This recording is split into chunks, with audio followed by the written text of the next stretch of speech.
service in San Diego has It's a fresh flood warning. flood warning for.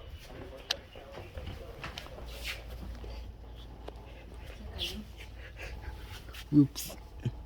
Gauge reports indicated thunderstorms producing heavy rain across the Warren area. Between 0.5 and 1 inch of rain has fallen. What? Expected We rainfall MANIBU rate didn't is notice? 0.5 to 0.75 inches in 1 hour. Flash flooding is ongoing or expected to begin shortly. Hazard: flash flooding caused by thunderstorms. Source: gauges reported. Impact: flash flooding of small creeks and streams, urban areas, highways, streets, and underpasses, as well as other What's going on with the clouds today? low-lying areas.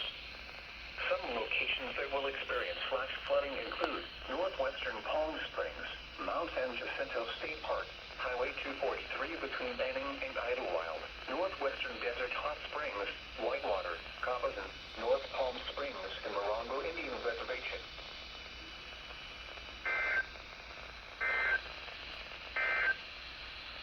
Flash.